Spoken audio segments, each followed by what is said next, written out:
حضرت یونس علیہ السلام نے اپنی قوم کو عذاب الہی کے آگاہ کرنے کے بعد اللہ کے حکم سے پہلے ہجرت فرما لی۔ اس پر اللہ تعالیٰ نے ناراضی کا اظہار فرماتے ہوئے آپ علیہ السلام کو آزمائشوں میں ڈال دیا۔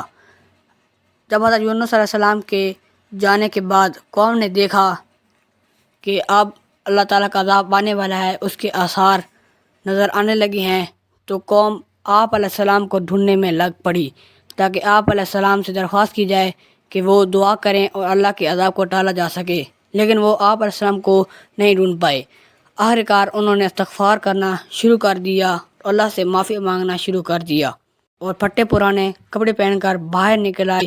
انہوں نے جانوروں کی ماؤں سے ان کے بچے الگ کر دیے اور مائیں، بوڑھے، بچے سب لوگ اللہ سے معافی مانگنے گئے کہ اللہ ہمیں معاف فرما دے۔ اللہ تعالیٰ کی رحمت جوش میں آئی اور اللہ تعالیٰ نے ان سب کو معاف فرما دیا۔ حضرت یونس علیہ السلام اپنے قوم سے دل براشتہ ہو کر اس بستی کو چھوڑ کر نکل گئے اور دریا میں سفر کرنے کے لیے ایک مسافر سے بڑی کشتی میں بیٹھ گئے۔ کشتی دریا کے درمیان میں پہنچتے ہی ڈاکوں گانے لگی اور قریب تھا کہ وہ ڈوب جائے۔ اللہ نے کہا کہ ایک ایسا انسان اس کشتی میں بیٹھا ہوا ہے جو اپنے مالک سے بھاگ کر آ رہا ہے، جب تک وہ چھلانگ نہ لگائے گا تب تک یہ کشتی صحیح سلامت کنارے تک نہ پہنچ پائے گی۔ سب لوگ کھڑے رہے، سوتے رہے، لیکن کسی نے تصور نہ کیا کہ وہ بھاگا ہوا اپنے مالک سے۔ لوگوں میں یہ مشورہ ہوا کہ قرآن اندازی کرتے ہیں، جس کا نام آیا اسے ہم دریا میں ڈال دیں گے تاکہ باقی مسافر منزل تک پہنچ پائیں۔ قرآن اندازی کی گئی اور اس میں حضرت یونس علیہ السلام کا نام آیا۔ لوگوں نے دیکھتے ہی کہا کہ اتنا حسین و جمیل، خوبصورت اور معصوم صورت والا اپنے مالک سے بھاگا ہوا نہیں ہو سکتا۔ دوبارہ قرآن اندازی کرتے ہیں، جب دوبارہ کی گئی تو پھر آپ علیہ السلام کا نام آیا۔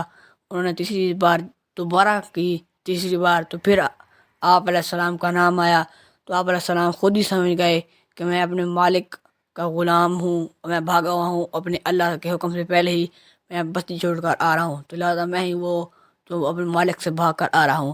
آپ علیہ السلام خود ہی نے دریا میں چھلانگ لگا دی اور اللہ تعالیٰ نے ایک بڑی مچھلی کو حکم دیا کہ اپنا منہ کھولو اور حضرت یونس علیہ السلام کو نگلو، ایسے نگلو کہ ان کی ہڈی اور گوشت ذرا سا بھی چوٹ نہ آئے۔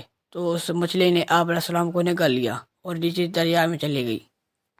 جب حضرت یونس علیہ السلام مچھلی کے پیٹ میں پہنچ گئے اور اپنے آپ کو زندہ محسوس کیا تو آپ علیہ السلام کو اپنی غلطی کا اعتراف ہوا اور آپ علیہ السلام نے اللہ تعالیٰ کی خوب تسبیحات بیان کی، اور جیسے آپ علیہ السلام نے دعائیہ کلمات کہے تو اللہ تعالیٰ نے آپ کی دعا فوراً قبول فرمائی اور مچھلی کو 40 دن بعد آپ علیہ السلام کو کنارے پر اگلنے کی حکم دیا۔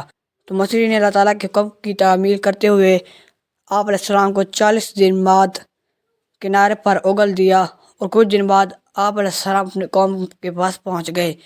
جب آپ علیہ السلام پہنچے تو آپ علیہ السلام نے دیکھا کہ میری ساری قوم مسلمان ہو چکی ہے۔